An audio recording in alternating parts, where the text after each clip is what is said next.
Connect na to siya sa crossed over. Connect siya sa fast ethernet 0, then repeat the process, then mag-add tag port fast ethernet. Ano ba ni? Yeah, fast ethernet. Add tag sa array fast ethernet on na all goods, then tawag server sa 9 na. So kani 0 man to, listen sa taning name YouTube server kini DNS ay kanang YouTube, then Facebook server.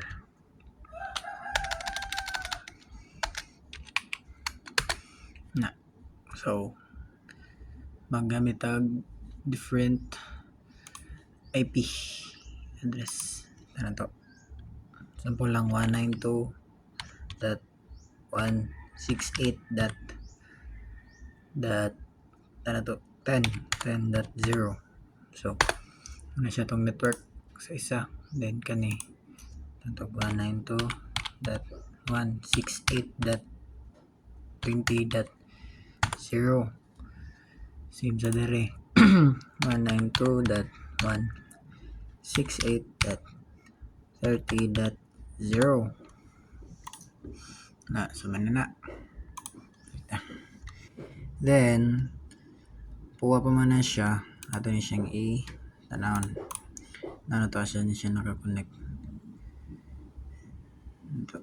sa fast ethernet 0. So 30 ang sa 0, so config fast ethernet 0 ito dire 192.168.30.1 first siya kaya mo na siyang router, so mo na siyang first, then hit X. So green na siya, so automatic naman nata na siya mo-ari dire. Ano na to, if wala iset lang na to ni siya sa fast ethernet. Wala siya, so auto set. So 192.168.30.2. so 2 na siya dira kay if 1 na nimo pareha sila, no, dili siya pwede, already using the network. So lahi na siya og host 192.168.30.2, then click enter, automatic na subnet. Ayan na siya, then repeat the process ini sa usa na config ethernet 1 192.168.20.1 enter on hack X, same dere config fast ethernet 0 192.168.20.2 enter X, dili na pod. So 9 man ni siya naka-connect sa ethernet 9, ito na siya. So 192.168.10.1 enter on hack. Kanina pod kasi ethernet 0 192.168.10.2 enter. Kauna na siya, so manana na siya. So connected naman natin in progress failed ba siya physically ba siya connected, but not mentally. So kani mo provide og domain name aning duha ka server. So mag-set diri daan sa iyahang config sa to desktop Sita ni siya diri. Mo na yung IP no. Kani 192.168 kani. Kapitan na Control C. Control C. Mo ni atong ibutang sa atong DNS server. Kay mao man ni siya silbi mo server sa tanan ba. Na. So ang default gateway na to kay unsa ang naa sa router. Ano ito? 92.168.10.1 umanang nasa router ganyan. So click X pack ganyan na siya.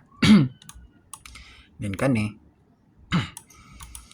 same sa dere stop IP configuration 20 man na siya ganyan tayon man to. So unsa to ang DNS sa babaw imong gibutang sa first server nimo mura mo gibutang dere. Then default gateway 192.168.20.1 kaya mo man siya ang nasa server ay sa router na to. Same dire stop default gateway atong DNS mo na katong nasa babaw to 192.168.30.1 na siya. All goods. As you can see ano to failed pa siya guys, failed pa man ni siya. So let's try ato ibutang siya sa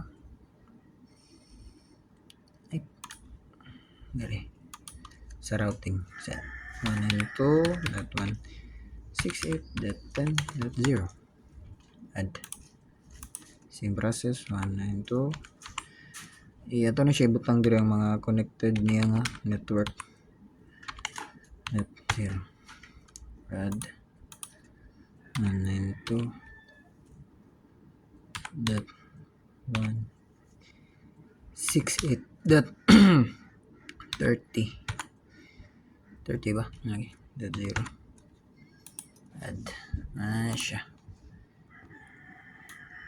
So kani na tong IP ani sa IP niya kani mo na yung IP no sa kaning server sa YouTube sige si YouTube mo na yung IP 22 then ang IP ani na to sa Facebook ano siya 30.2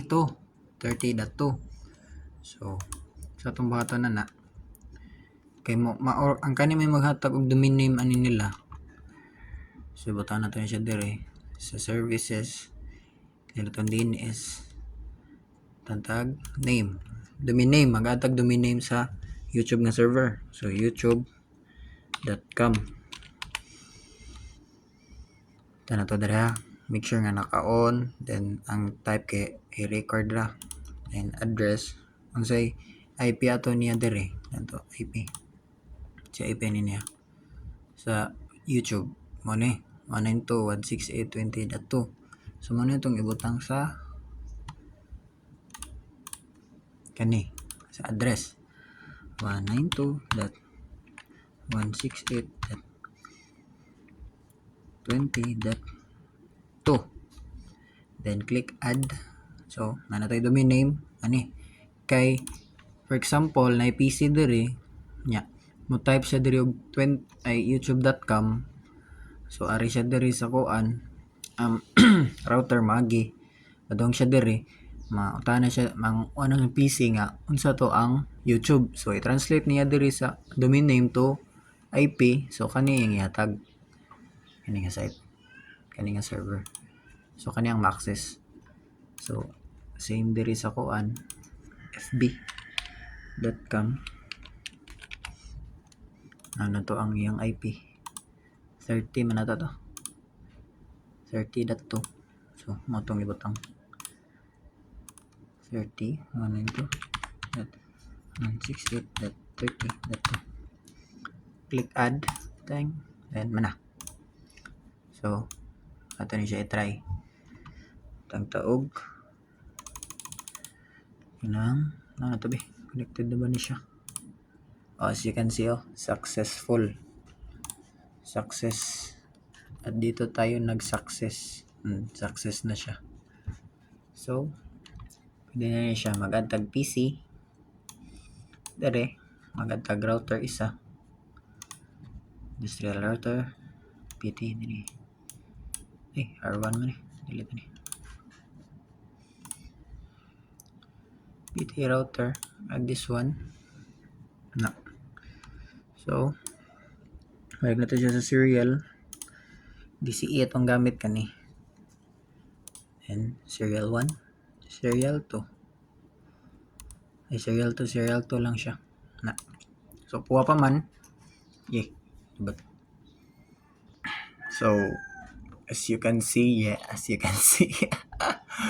puwa pa man siya. So, need ni siya og network. So, magbutang ta diri 192 ay 172 lang itong gamit ay 172 ba ito? 16.9 sample 20.0 man ito siyang gamit. Dayon mag-add ta og ato ni siyang tanawon to asa siya naka-connect sa serial 2 man indo serial 2. So config ta ng serial 2 na 192 dili 172 dai 172.20.1 16 dot 20.1 kay unsa tong connection unsa tong IP butang diri 16 ay ang network atong butang. Click on. Okay na siya. Automatic na siya matagog subnet. And also here let's butang na to diri 192 ay 172.1 ay 20 ay 16.20.2 kay ang 1 na naman siya sa isa ka router. So as you can see guys, green na siya, connected na siya. So connect na to ang PC dere. Fast Ethernet 0, same process gyapon, mag-add tag connection dere. Ang lang na to kuan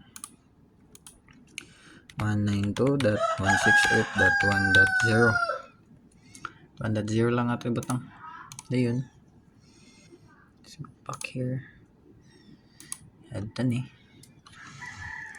0 kasi Ethernet 0 192.168.1.1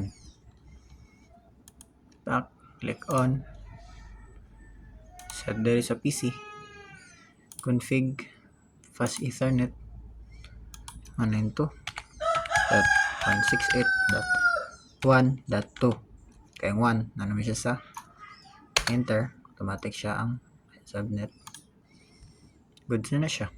So dere IP ay sa RIP so tay butang unsay connected niya nga network 172 o 192. So mo tay butang dere 172.16.20.0 ano siya. I think pa ba ni then 192.168.1.0 click add. So yan tandari in progress. As you can see guys, failed pa siya. Failed pa man siya kay wala pa na to na set ang yang default gateway o yung IP ay DNS server. So unsay DNS server to ibutang diri asa man siya mangayog access diri siya mangayog access sa atong server nga DNS. So tanan na to unsay DNS server ini man siya 192.168.10.2. so ito ibutang diri sa DNS server, Control C Control V dai ano siya. Then ang default gateway unsay IP nga naa sa router kaya mo add to mo siya magi. So ganito dot 1 68 dot 1 dot 1 ano na siya, click here, pop. Then let's try it. Failed yapon siya. Balik. Uy, failed yapon. Failed mo na siya.